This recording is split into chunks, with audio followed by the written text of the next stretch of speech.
I don't know why it took me like 3 episodes to put the Bad Lads thing together. Just suddenly out of nowhere, it just hit me watching this episode 7 of Trigun Stampede, where I'm like, that's BL. They have a bunch of signs that say BL. I don't know. Maybe they like that stuff. I don't know. I didn't hear any female voices, so who knows? Maybe that's... I mean, I ain't gonna judge the Bad Lads if that's what they're going for. But no, episode 7 was pretty solid. I really kind of feel like because things are kind of moving so fast, certain emotional impact points aren't really hitting. I mean, the whole thing with Livio isn't really hitting me.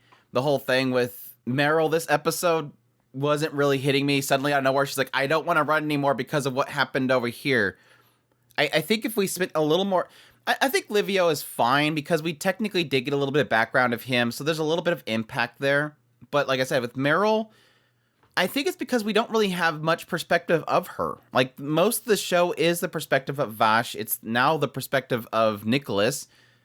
We don't really have any episodes that's really perspective of Meryl. She's always kind of the sidekick on the side arguing with Roberto anymore if they're going to do something or not. So it didn't really hit. Like, her standing up and trying to, and holding her ground and not fleeing didn't really hit. But no, obviously this episode, the big reveal is that, yes, Vash seems to be the same thing as what's in the actual plants. And again, it's something that they, once again, because they showed the backstory early on, is something that's not too much of a shock. I'd be curious if most people that are new to the series getting to this point, if this was a shock at all, because it makes sense. The whole reason why Knives did what he originally did, destroying this entire spaceship, was to free them.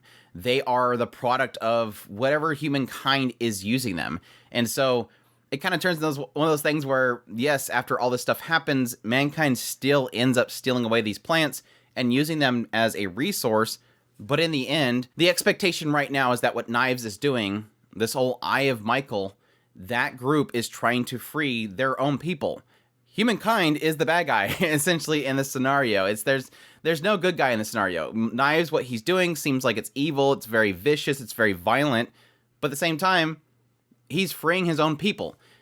Now, again, what he's going to do after he frees them is the big question mark, but the assumption right now is that his blood is trapped in these plants, and he wants to free them. Vash is kind of in the middle, obviously wanting both sides to be happy. If we take the plants away, humans die. But if we leave them there, that's not really a good thing either. You can argue that Vash is taking the standpoint of putting humans before anything in this scenario, which sort of makes him a bad guy in the eyes of morality because, again, he's not doing anything to free these plants. He's just leaving them there. Yet he'll go inside of this machine, he'll go inside of this big ship, and he'll go to the middle and ask for help. And this thing seemingly does help him. Why would it help him? Because it possibly sees that there is a mutual benefit here. We'll never know unless we actually hear the words of this creature that's trapped inside the ship. Maybe it's okay with it, maybe it's not okay with it. But still, again, Vash, as per usual, ends up being the neutral party that wants everybody to be saved, even though there's no winner here. In the end, there is no winner in the idea of somebody being kept captive to be a resource for others. Though you can argue it's the whole one life versus many. But no, I got a huge kick out of the earlier segments of this. Like I said, the whole BL thing, but no more.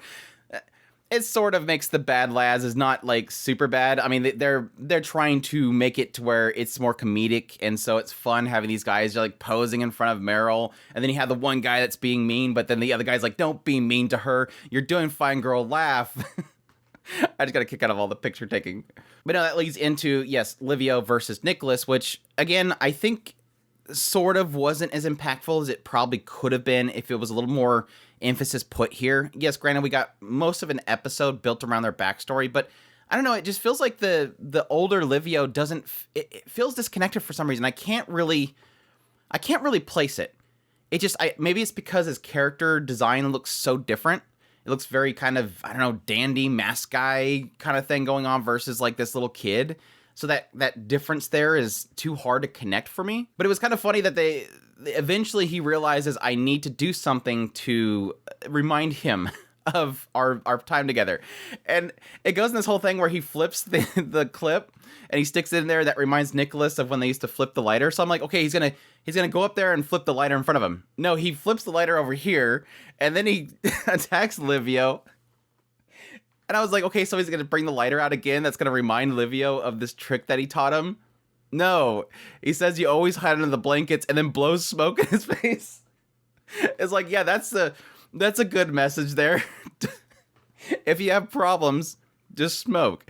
No, that's bad. That's bad. Smoking's bad.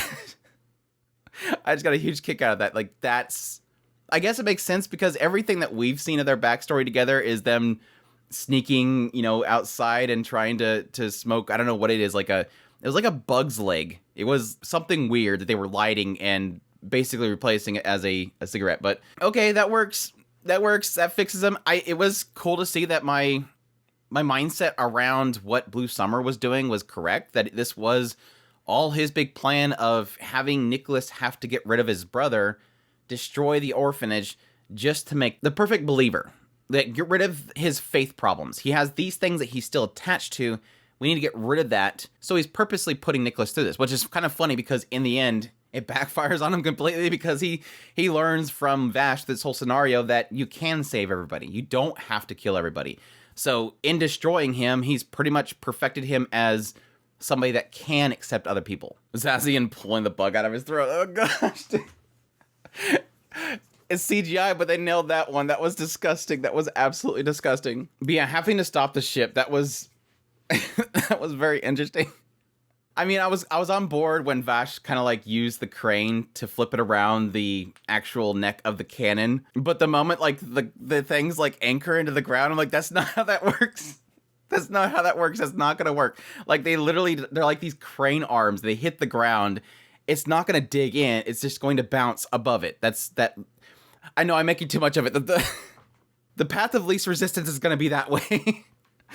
It's fine, though. It was heroic and epic, and then pushing it up. It's fine, even though they would only get it probably like arm's length up before it would stop again. But again, thinking too much on it. It was cool. It was epic. They saved the orphanage for now. But yeah, that leads into, again, the scene with the core itself, which, again, Vash goes in there, pleads for it for help.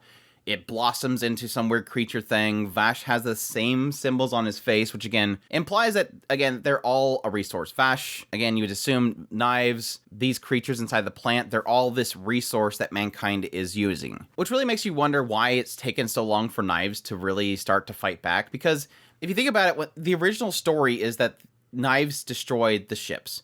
They crashed onto the planet. But then some humans survived and they took the plants and ran off with them and created resources or plants to get resources from. But you're kind of assuming this is like hundreds of years. Why wouldn't have knives has immediately taken all these plants from them? The question mark is what created the sandstorm? Blue Summers asked Zazie if he created the sandstorm. He didn't. So my question mark is, was the sandstorm created because of this reaction with Vash and the plant?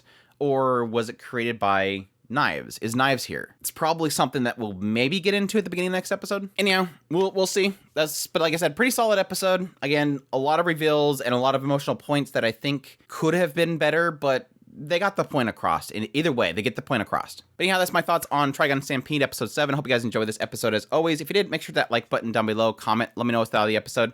Additionally, if you're new to the channel, make sure that subscribe button so you get all my content. I do news, reviews, first impressions, top list. If it's anime, it's pretty much here. Additionally, if you want to support the channel more, we have a Patreon link, tips link, super thanks, membership button down below. I greatly appreciate it, but it supports the channel, and y'all take care.